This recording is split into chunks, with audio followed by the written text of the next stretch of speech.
Bismillahirrahmanirrahim. Assalamualaikum warahmatullahi wabarakatuh. Perkenalkan, nama saya Stasep Irfan. Saya asli Cilacap. Saya lahir tahun 1989. Saya anak ke-8 dari 8 bersaudara. Saya lulus tahun 2008 dari SMK Negeri 2 Sutomo. Setelah lulus sekolah, saya melanjutkan bekerja di Bekasi, yaitu di daerah Cikarang, di kawasan Jababeka, PT Cemco Harapan Nusantara, selama hampir 4 tahun, dari 2008 sampai 2012. Kemudian dilanjutkan ke PT Mitsuba dari tahun 2012 sampai 2013 di daerah kawasan MM 2100. Untuk saat ini saya bekerja di PT GAC Samudra Logistik, yaitu di kawasan Delta Silicon 2 yang bergerak di bidang jasa pergudangan. Selain bekerja, saya menyempatkan waktu untuk belajar atau mengambil kuliah, yaitu di IKMI Rizkina, Institut Komputer Manajemen Informatika, di daerah Cikarang, yaitu di Jalan Yosudarso, Ruko Plaza, Blok A4 sampai A5. Alasan saya untuk kuliah di IKMI Rizkina karena di sana kuliahnya singkat, dan untuk mengatur waktu juga gampang, mengatur waktu antara bekerja dengan kuliah. Kemudian biayanya juga nggak terlalu mahal, terjangkau untuk para perantauan ya, atau para pekerja operator. Terus di samping murah, fasilitas juga terjamin. Ada lab komputer untuk praktek komputer, kemudian dilengkapi dengan CCTV di setiap ruangan, terus menggunakan absen fingerprint sehingga sudah modern. Di situ banyak jurusan ya. Saya kebetulan mengambil teknik komputer. Alasannya karena saya ingin lebih mengetahui tentang komputer itu sendiri seperti apa, dan juga ingin menambah wawasan tentang komputer, bukan hanya bisa menggunakan tapi juga bisa memperbaiki. Ya, sekian perkenalan dari saya dan juga kampus saya.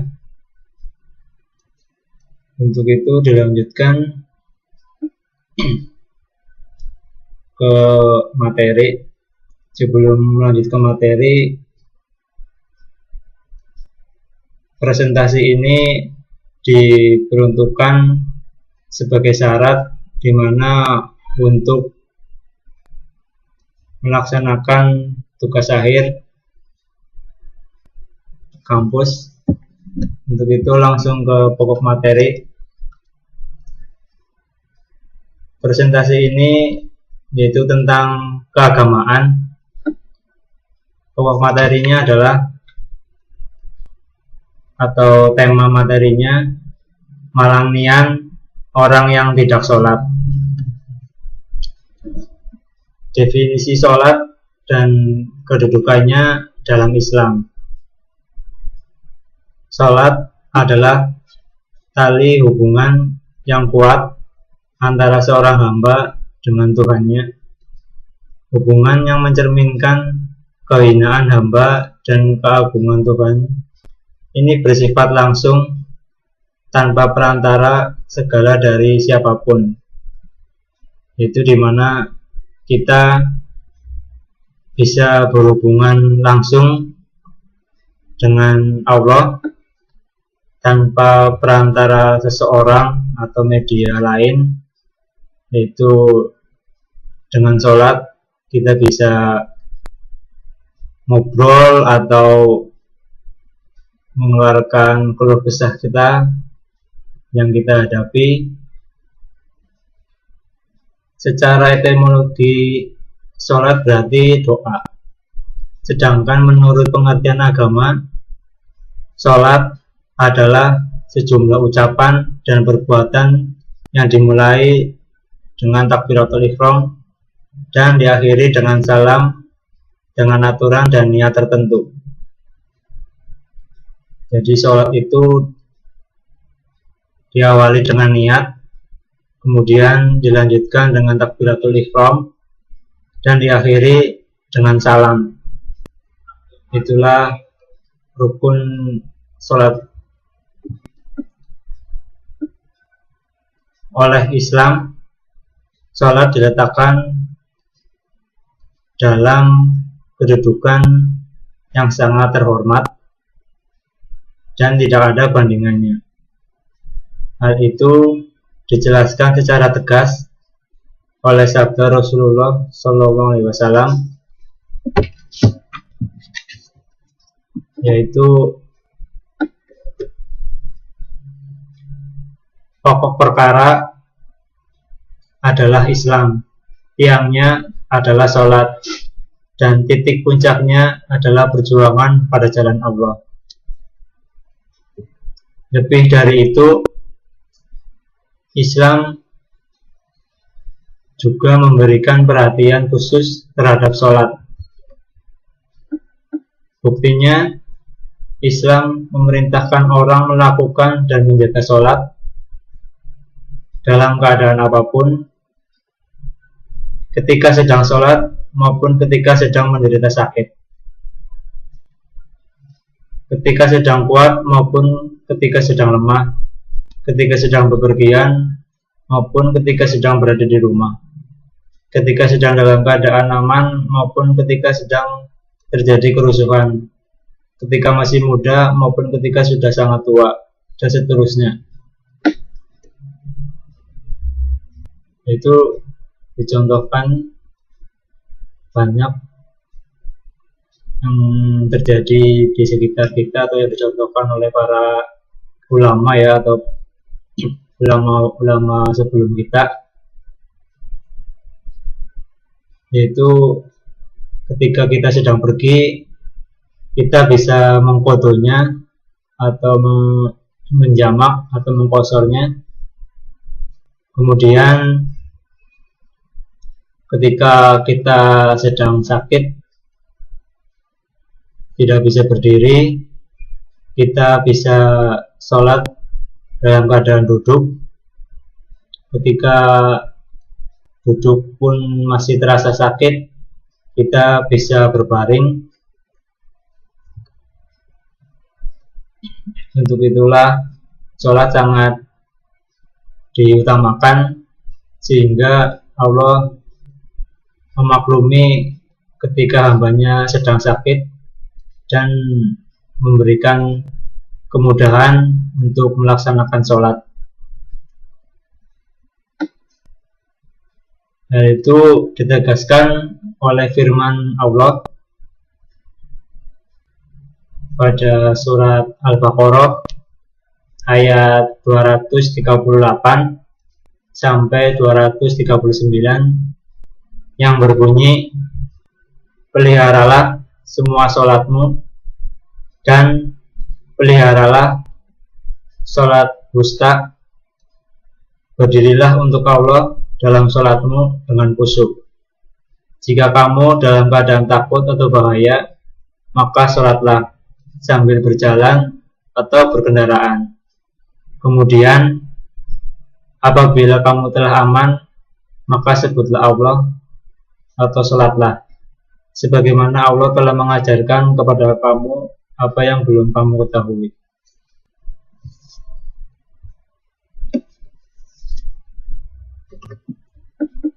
Allah Ta'ala juga berfirman, dan apabila kamu bepergian di muka bumi, maka tidaklah mengapa kamu mengqashar sholatmu jika kamu takut diserang orang kafir.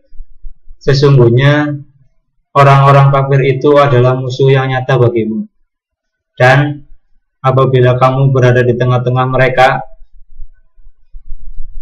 atau sahabatmu, lalu kamu hendak mendirikan sholat bersama-sama mereka, maka hendaklah segolongan dari mereka berdiri atau sholat besertamu dan menyandang senjata.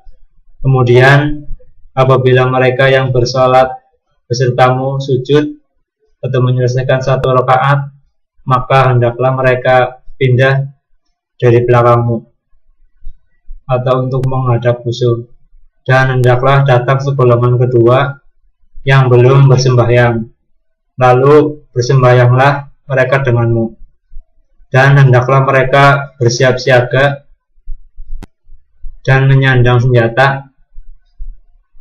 Orang-orang kafir ingin supaya kamu lengah terhadap senjata dan harta bendamu, lalu mereka menyerbu dengan sekaligus, dan tidak ada dosa atasmu meletakkan senjata-senjatamu. Jika kamu mendapat sesuatu kesusahan karena hujan atau karena kamu memang sakit, dan siap-siagalah kamu, sesungguhnya Allah telah menyediakan azab yang menghinakan bagi orang-orang kafir itu. Maka apabila kamu telah menyelesaikan sholatmu, ingatlah Allah di waktu berdiri, di waktu duduk, dan di waktu berbaring. Kemudian apabila kamu telah merasa aman, maka dirikanlah sholat itu sebagaimana biasa. Sesungguhnya sholat itu adalah fardu yang ditentukan waktunya atas orang-orang yang beriman. Surat An-Nisa ayat 101 sampai 103.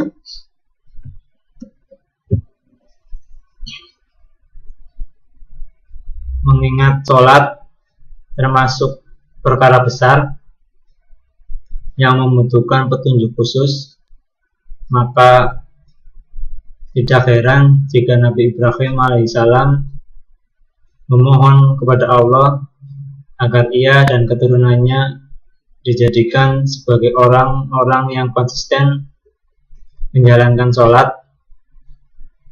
sebagaimana yang terungkap dalam firman Allah, yaitu yang berbunyi,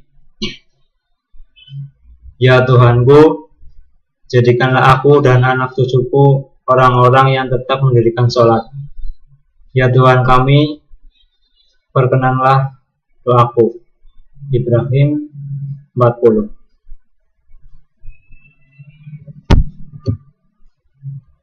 Sholat itu diwajibkan bagi seorang muslim yang telah akil balik dan berakal, berdasarkan hadis yang diriwayatkan oleh Imam Ahmad, Abu Daud, At-Tirmidzi, An-Nasai, Ibnu Majah, dan Al-Hakim, bersumber dari Aisyah radhiyallahu anha, yang berbunyi, kewajiban itu tidak dibebankan terhadap 3 orang: yang sedang tidur sampai ia bangun, anak kecil sampai ia sudah mengalami mimpi basah, dan orang gila sampai ia waras. Yaitu orang-orang yang wajib menjalankan sholat. Untuk anak harus sudah akil balik atau sudah mimpi basah, itu sudah wajib harus melaksanakan sholat dan tidak boleh meninggalkannya. Dan orang-orang yang sudah bangun dari tidurnya harus disegerakan melaksanakan sholat. Dan juga bagi orang-orang gila yang sudah waras dan tentunya diwajibkan untuk sholat. Sholat adalah santapan rohani, pembisik hati, dan pembersih jiwa. Diwajibkan di langit karena sholat merupakan benang merah yang menghubungkan antara langit atau Allah dan bumi, yaitu hamba. Orang-orang sedang susah akan merasa lega jika berteduh di bawah naungan sholat, dan orang-orang yang sedang bingung akan terasa tenang ketika berada dalam rengkuhannya. Itu ketika kita sedang susah, alangkah baiknya kita sholat, ambil wudhu, dan segera sholat agar hati kita merasa lega. Dan juga ketika kita sedang bingung, maka akan terasa tenang jika kita dalam keadaan sholat ataupun sudah selesai sholat. Itu pasti ya, bagi orang-orang yang susah ataupun sedang gelisah, cobalah untuk mengambil wudhu dan sholat. Walaupun belum masuk sholat fardu, tapi kita bisa menjalankan sholat sunnah lainnya yang diajarkan oleh Nabi Muhammad SAW.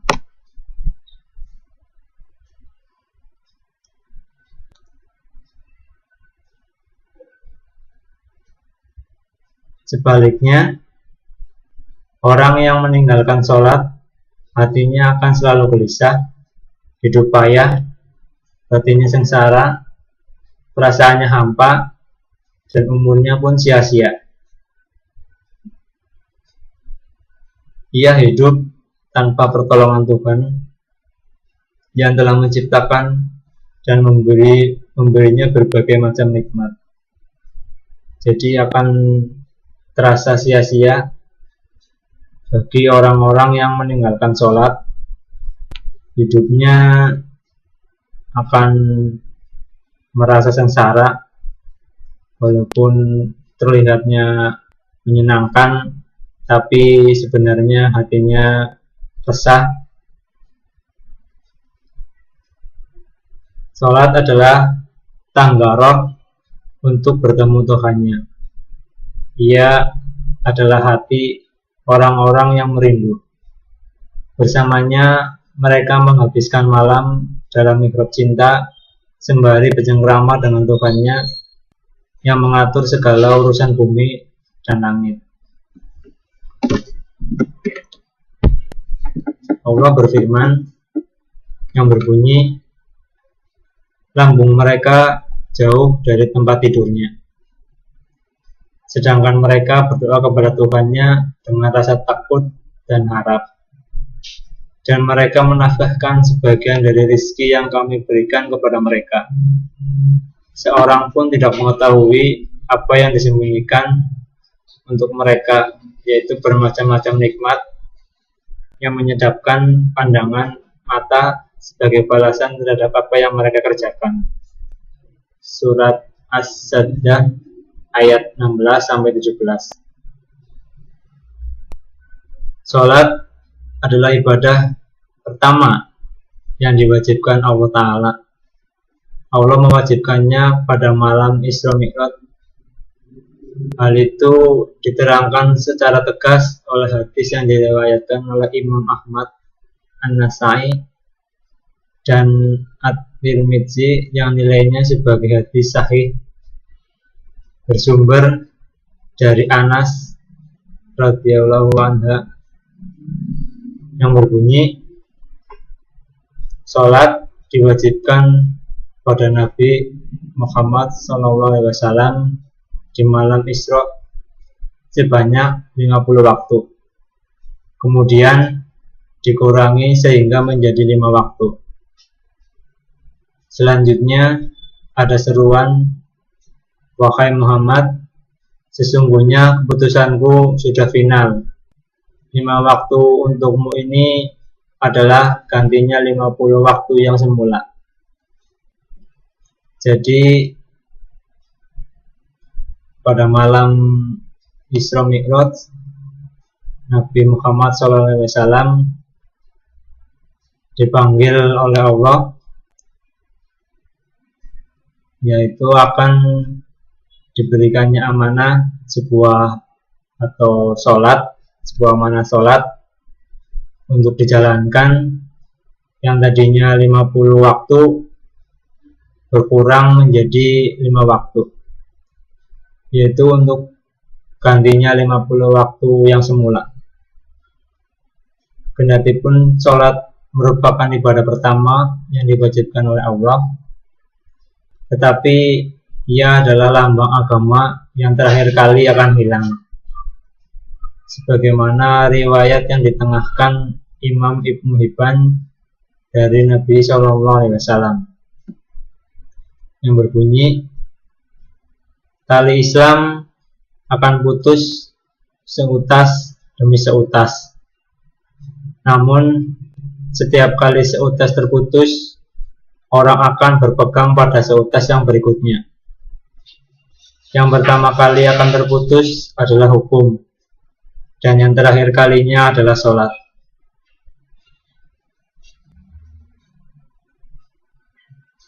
Sesungguhnya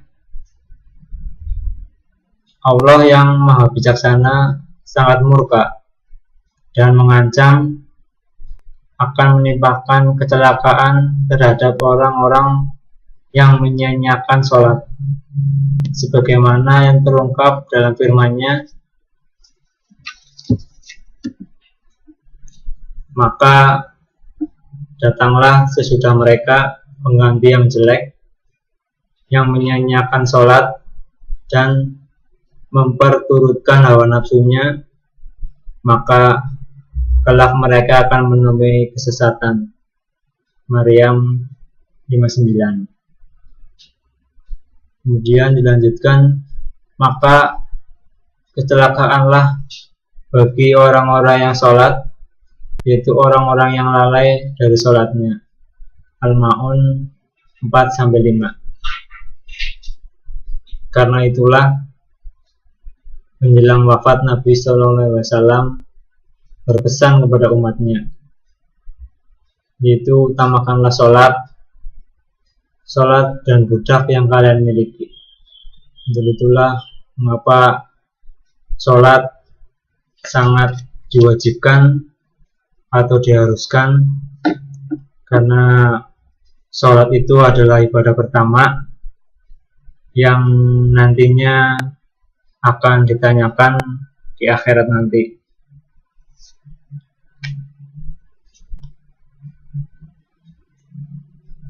Kemudian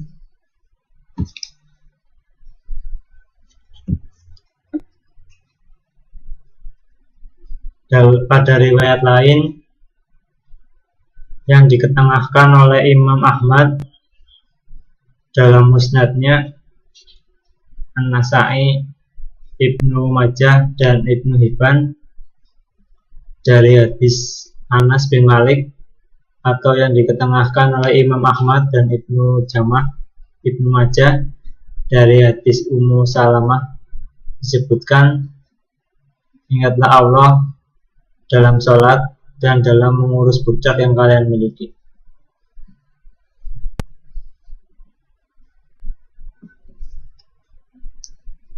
Dalam riwayat lain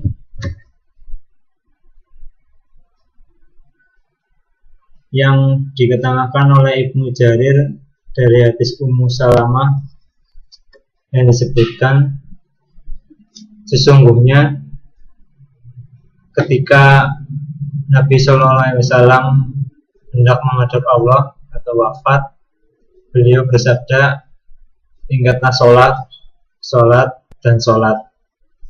Itu adalah pesan terakhir yang diucapkan Nabi, yaitu agar umatnya untuk selalu melaksanakan ibadah sholat.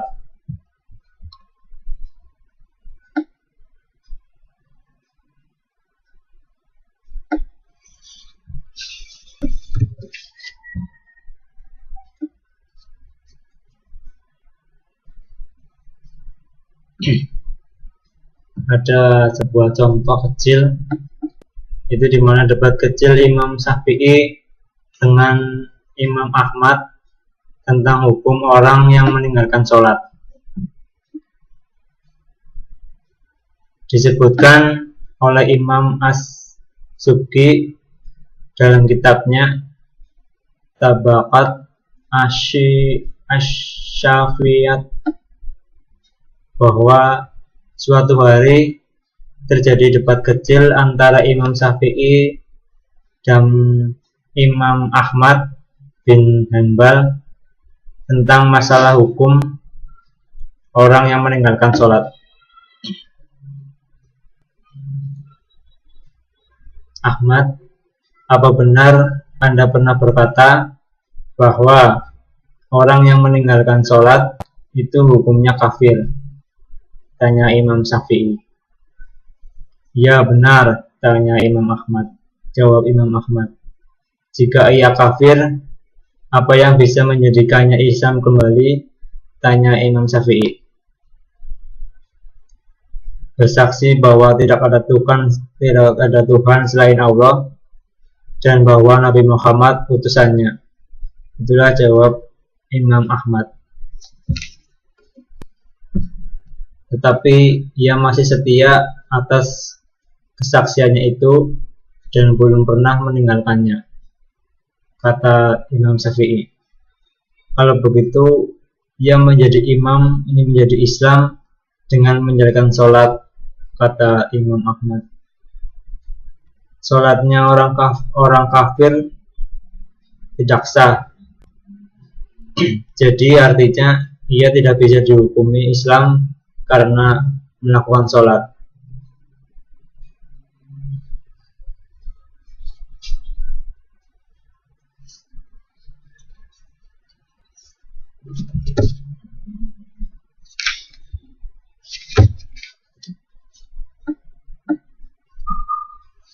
Jadi orang debat tersebut tentang bagaimana seseorang atau hukum seseorang yang meninggalkan sholat. Jika meninggalkan sholat terus-menerus, maka akan dikatakan sebagai orang kafir. Jika ingin Islam kembali, maka ia harus membaca syahadat.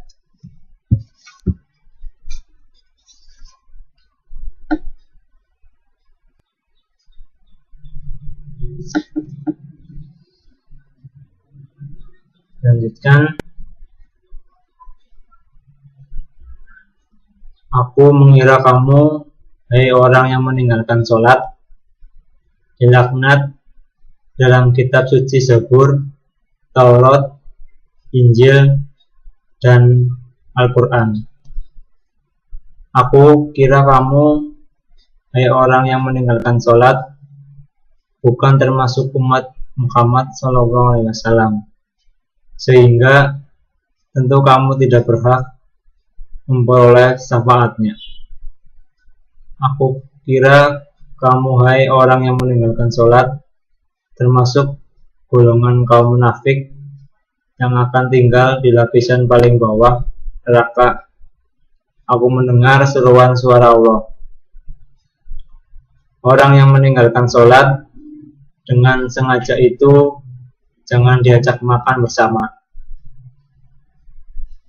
jangan ditengok, jangan dikunjungi saat sedang sakit, dan saat meninggal dunia jasadnya jangan dimandikan.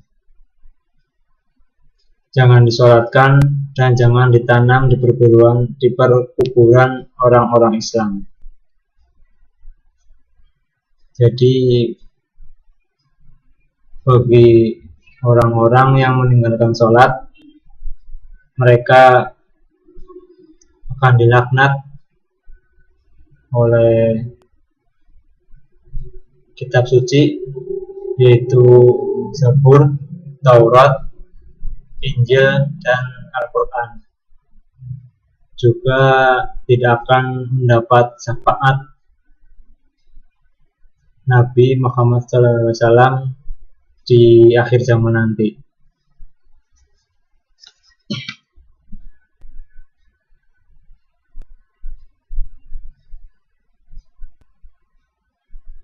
Aku kira ketika kamu hendak memasukkan sesuap nasi ke mulutmu, ia berkata kepadamu, "Hai musuh Allah, enak saja kamu memakan rezeki Allah, tetapi tidak mau melakukan kewajiban-kewajiban yang Dia bebankan kepadamu."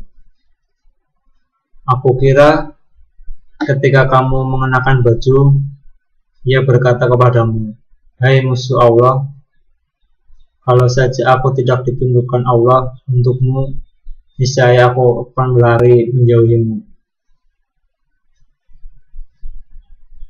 Aku kira ketika kamu keluar dari rumahmu, ia berkata kepadamu, "Hai musuh Allah, semoga Allah tidak menyertai perjalananmu sehingga nanti kamu akan kembali pada keluargamu dalam keadaan tidak selamat."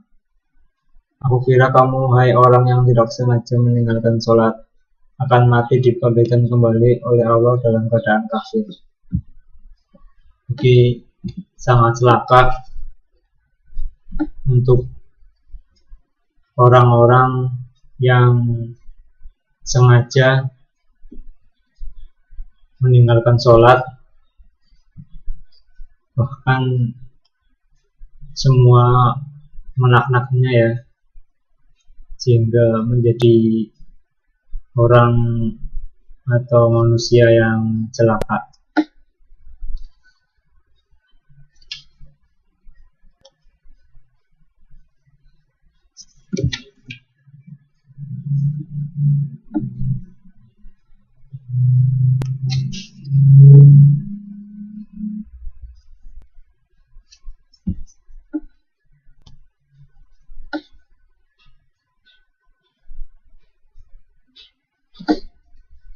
Allah Ta'ala berfirman, "Maka datanglah sesudah mereka pengganti yang jelek, yang menyanyiakan sholat dan memperturutkan hawa nafsunya. Maka kelak mereka akan menemui kesesatan, kecuali orang-orang yang bertaubat, beriman, dan beramal soleh. Maka mereka itu akan masuk surga dan tidak dianiaya atau dirugikan sedikit pun." Maryam 59-60. Menurut Ibnu Mas'ud radhiyallahu anhu, yang dimaksud dengan firman menyanyiakan sholat bukanlah meninggalkannya sama sekali, tetapi menangguhkan atau menunda-nunda dari waktunya. Adapun yang dimaksud dengan firman kesesatan ialah jurang yang sangat dalam di neraka jahanam. Dalam jurang yang sangat tidak sedap airnya terdapat ular, dan kalau berjalan di atas gunung-gunung di dunia, mereka akan dapat menghancurkannya karena panasnya. Dan itulah tempat yang untuk orang-orang yang berani meninggalkan sholat.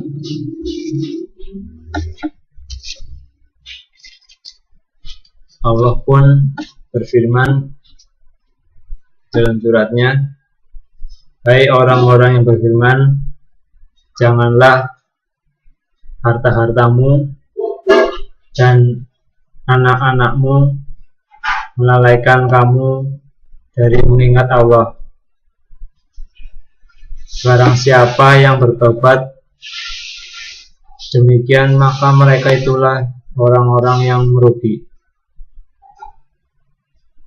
Itu surat Al-Munafikun ayat 9. Beberapa ulama ahli tafsir menyebutkan bahwa yang dimaksud firman mengingat Allah ialah sholat fardu 5 waktu. Artinya, siapa yang sibuk menggunakan waktu untuk urusan hartanya, atau bisnisnya, atau pekerjaannya, atau usahanya, atau anaknya, sehingga ia melupakan sholat, maka ia telah menempuh kesesatan yang cukup jauh.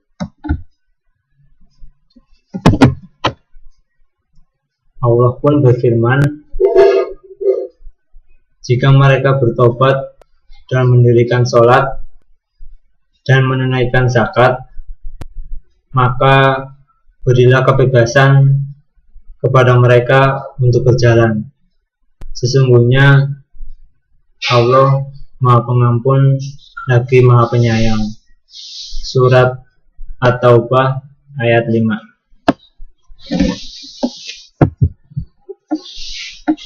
Sesungguhnya Allah memperbolehkan membunuh orang-orang musyrik sebagaimana yang diterangkan dalam firman sebelumnya. Apabila sudah habis bulan-bulan haram itu, maka bunuhlah orang-orang musyrikin itu di mana saja kamu jumpai mereka, dan tangkaplah mereka, kepunglah mereka, dan intailah di tempat pengintaian jika mereka bertobat dan mendirikan sholat. Surat At-Taubah ayat 5.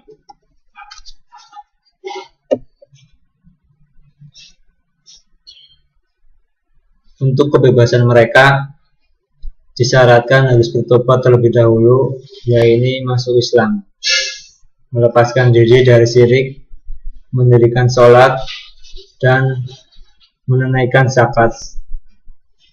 Oleh karena itu, orang yang meninggalkan sholat, ia belum memenuhi syarat dan boleh dibunuh. Sesuai firman Allah pun berfirman, apakah yang memasukkan kamu ke dalam sakar atau neraka? Mereka menjawab, kami dahulu tidak termasuk orang-orang yang mengerjakan sholat. Surat Al-Mudatsir ayat 42 sampai 43.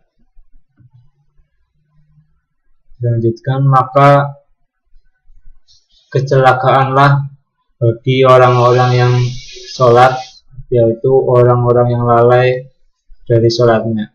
Surat Al-Ma'un ayat 4 sampai 5.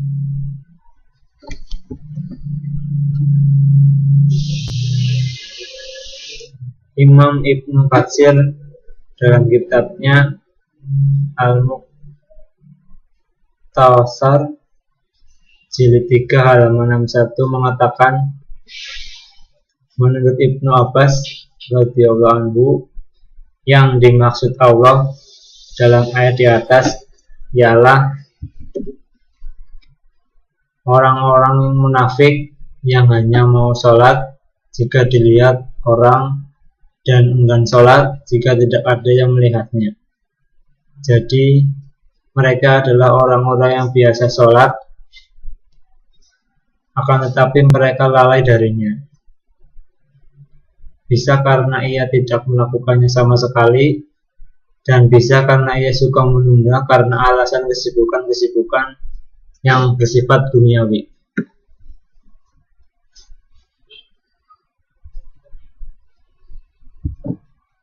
Untuk itu, janganlah meninggalkan sholat karena kita sok sibuk atau tidak meluangkan waktunya untuk melaksanakan sholat, atau sibuk bekerja, sibuk mengurus anak, sibuk karena kedudukan, dan sibuk karena harta. Begitu pula sibuk karena berusaha.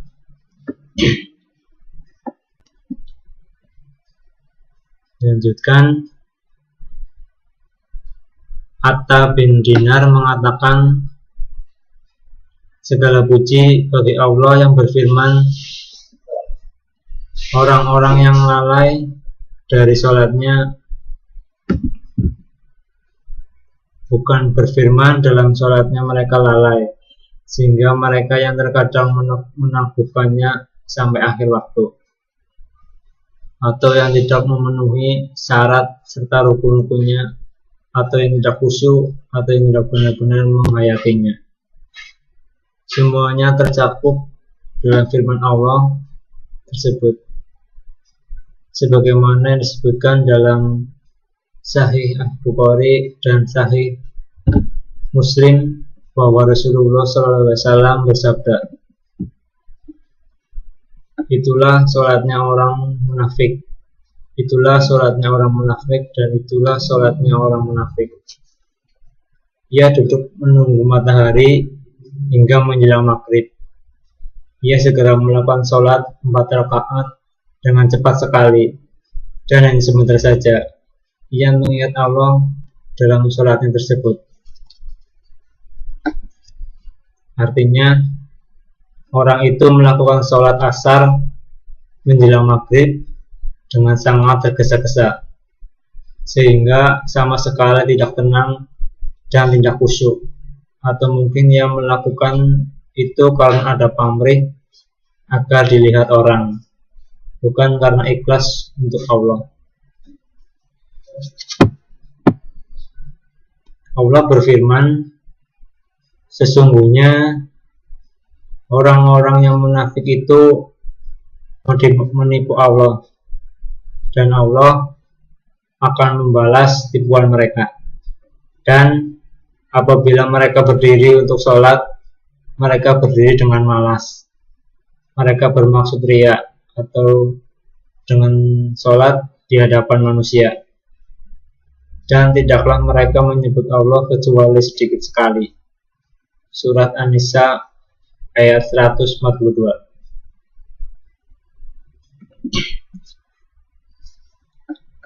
Diriwayatkan oleh At-Tabrani bersumber dari Ibnu Abbas radhiyallahu anhu dari Nabi SAW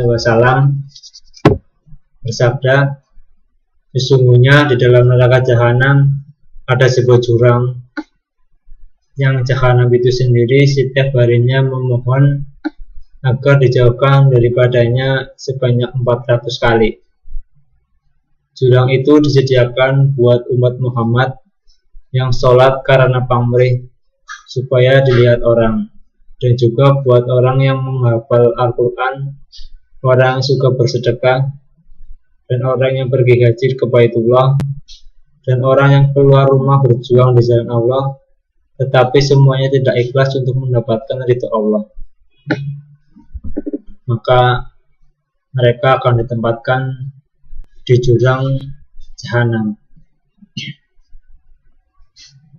Diriwayatkan oleh Imam Ahmad bersumber dari Amr bin Murad, dia berkata, ketika sedang duduk bersama Abu Ubaidah membicarakan tentang masalah riya, seseorang yang biasa dipanggil Abu Yazid berkata, aku mendengar Rasulullah SAW pernah bersabda, barang siapa yang memamerkan ilmunya kepada orang lain, maka Allah akan memamerkannya kepada orang yang telah mendengar perintahnya yang paling kecil dan paling sepele sekalipun. Hadis ini ada kaitannya dengan firman Allah, orang-orang yang berbuat riya. Surat Al-Ma'un ayat 6. Tapi Misalkan seseorang melakukan sesuatu amal, lalu secara kebetulan melihat orang lain dan merasa bangga, maka hal itu tidak bisa disebut riya. Berdasarkan hadis yang dikemukakan oleh Al-Hafiz Al-Musli, At-Tirmidzi, At-Talayani, dan Abu Ya'la Al-Musli, bersumber dari Abu Hurairah radhiyallahu anhu. Ia berkata, aku sedang sholat, tiba-tiba muncul seorang laki-laki dan mengagumi sholatku. Ketika hal itu aku ceritakan kepada Rasulullah SAW. Beliau bersabda, ada dua pahala yang dicatat untukmu, pahala menyembunyikan dan pahala menampakkan. Bersumber dari Sa'ad bin Abu Waqqas. Ia berkata, aku pernah menanyakan kepada Rasulullah SAW tentang maksud firman Allah yang berbunyi, orang-orang yang lalai dari sholatnya. Beliau bersabda, mereka adalah orang-orang yang biasa meneguhkan sholat dari waktunya atau menunda-nunda waktu sholatnya.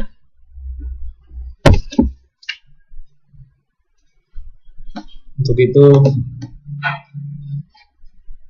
kita beribadah sholat harus ikhlas karena Allah, bukan karena dilihat orang. Jika niatnya untuk dilihat orang, maka sia-sialah sholat yang kita kerjakan selama itu.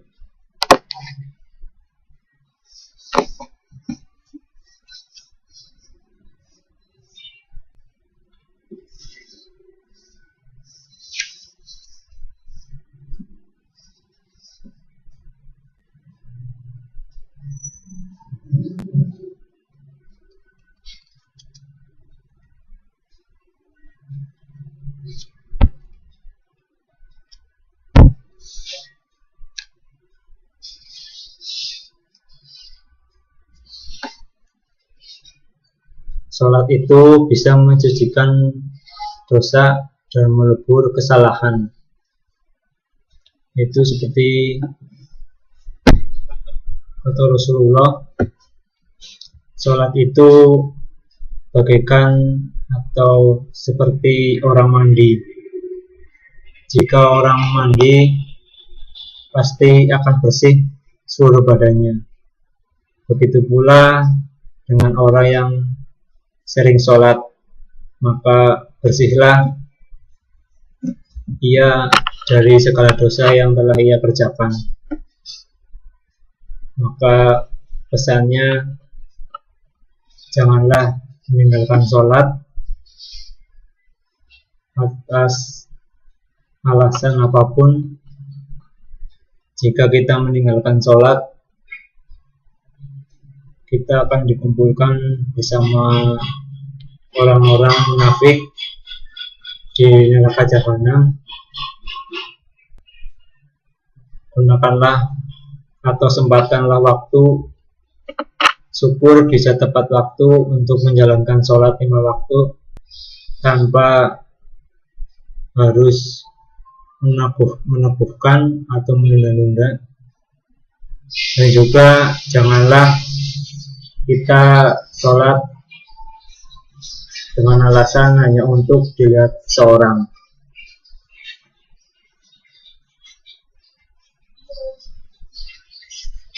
Demikianlah presentasi